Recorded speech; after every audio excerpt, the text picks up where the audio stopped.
The present purpose is to work on an example of a scribal improvement, whether in the proto-MT or the alternate witnesses. And in this case, we'll be looking at Malachi chapter 2, verse 2. Now, we'll work through mainly the BHS and BHQ apparatus in this case, and highlight a few other things, but not full-blown anywhere else. We'll begin by looking at the section of the verse in question. V'yishlachti v'chem et hama'era v'aroti et birchotechem v'gam arotiha ki enechem samim al lev. And I will send against you the curse, and I will curse your blessings, and even I will curse it, for you have not set it upon a heart. So the item in question I've marked with blue font here, namely, in the MT text, there's a discrepancy, so it seems on the surface, between your blessings, plural blessings, and we can see this by the yod, and I will curse it, and a 3fs pronominal suffix. So the disagreement between blessings plural and it singular. That's the cause for the grammatical challenge. If you're looking at your BHS, you'll notice that the text critical note relates to this word, birchotechem, and the apparatus note on that point says that in the Septuagint it's singular, your blessing. So then the Latin abbreviation here, L, stands for read, and then you'll notice that only the middle of the word is pointed, and the efficiency of the BHS is such that they only point what they need to, and the rest of the pointing, one would have to see the term above. And so they have only pointed just a couple of things on these two words. Anyway, the BHS editor says, read your blessing, and then it says compare with I have cursed it. So what the BHS apparatus points out is this discrepancy between the plural and the singular, and says because the Septuagint is in the singular, therefore this should be in the singular. So presumably the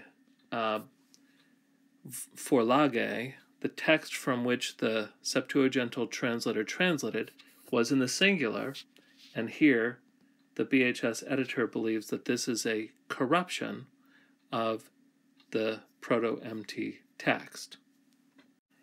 Now the BHQ apparatus I have reproduced here, and the note, the two terms, are listed at the beginning of the note. So it's the same two terms in question.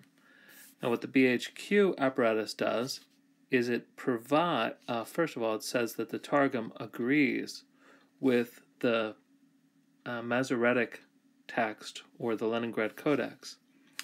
And then the next note after this vertical line, the two phrases, both of them from the Septuagint, are provided.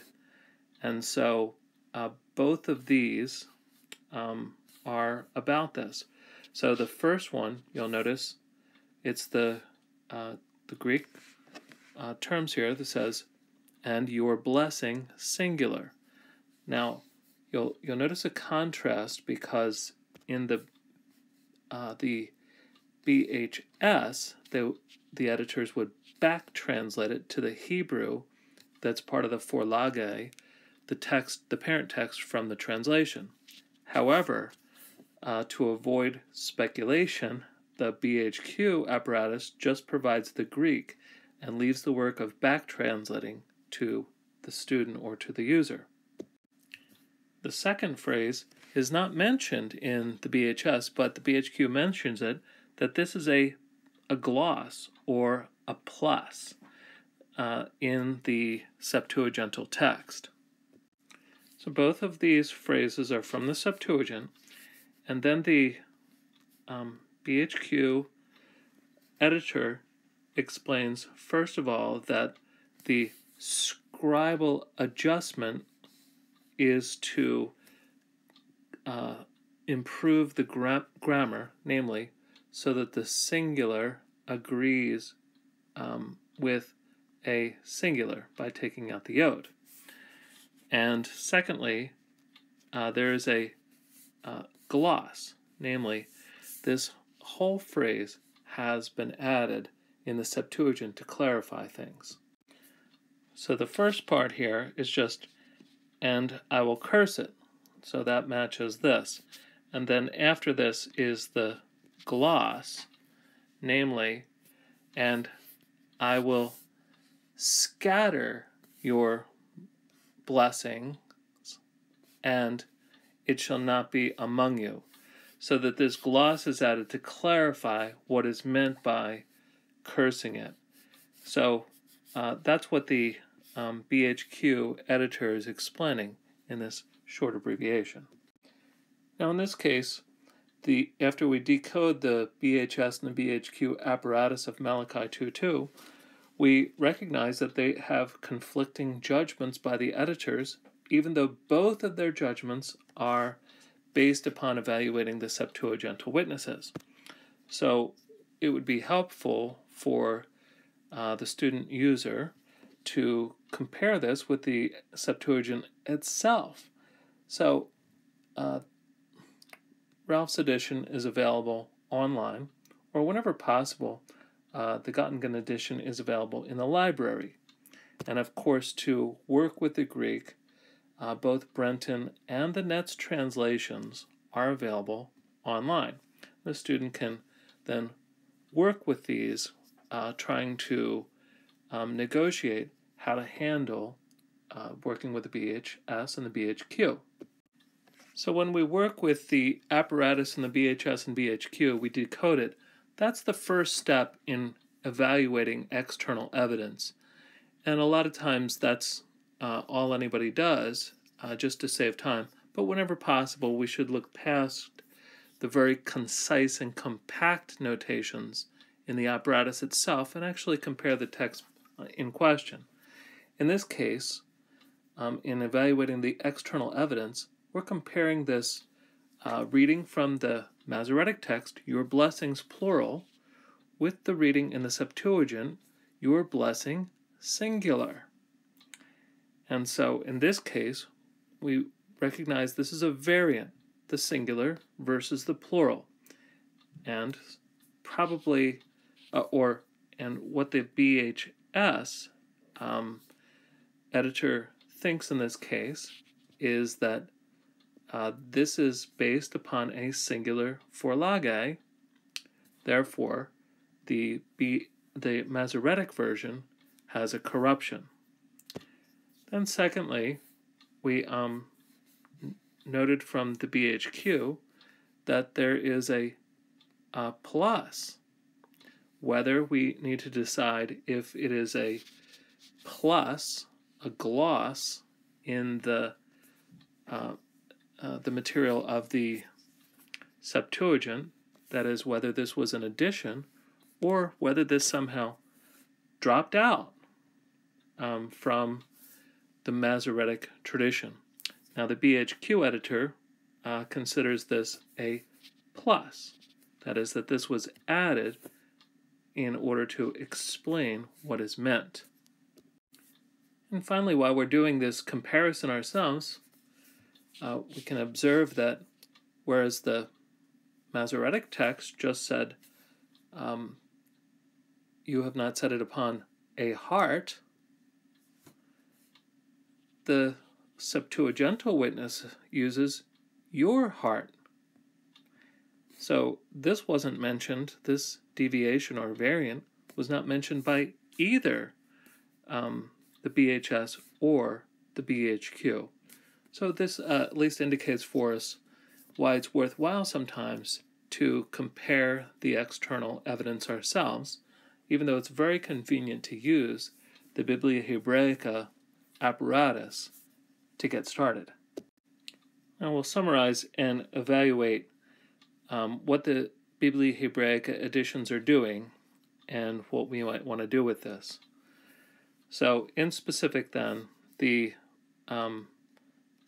BHS editorial emendation says that the Septuagint is correct by having singular your blessing, and therefore we should delete the yod and recognize that your blessings is a corruption in the Masoretic tradition, so that there's a corruption that crept into this version of the text.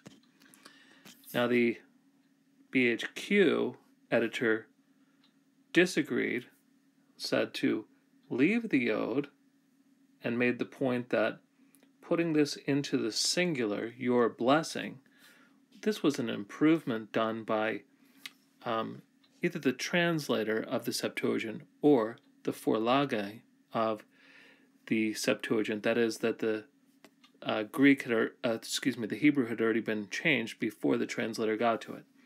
But it's not important to decide which, just to recognize that making this into the singular, this correction was done in this other tradition, thus making the Masoretic text and the Leningrad Codex the more original. And then the second thing is the gloss. That is, this scribal adjustment is given to ease the stress. And I will scatter your blessing, and it shall not be among you. So here the focus is on this other part, this other short comment in the Septuagint, which wasn't even mentioned in BHS. Then finally, as mentioned, neither one gets at the plus or the minus of the variation between the Septuagint and the Masoretic text on whether it's your heart or take it to heart. Forgot to mention the BHQ characterization. This could have been a comment that was originally a marginal comment. That is, it could have been like a commentary or whatever that eventually got added into the text through the course of transmission over the years.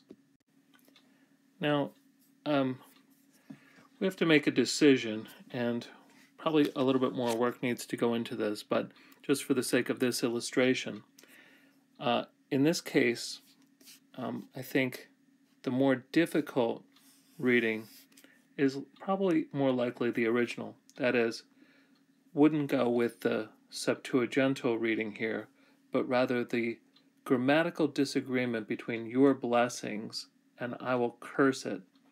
So recognizing the difference between the plural and the singular really is probably more difficult, so it's probably more likely that that's original rather than the other way around. And then secondly, the other principle that we often use is the shorter reading is more likely the original. So in this case, probably more likely that this gloss was added to sort of explain what the main text is saying, rather than thinking that it had been dropped out of the text. Now, both of these principles are general principles. They're not laws. And so we always have to evaluate the circumstance to decide. And one of the very helpful concerns that we can use to figure this out is which reading is more likely to give rise to the other.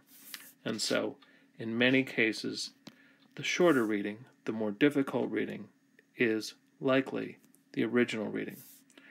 I'll add in this case, it's probably true also of this additional pronoun, this plus, is likely not original, but was to smooth things out in the Septuagintal text.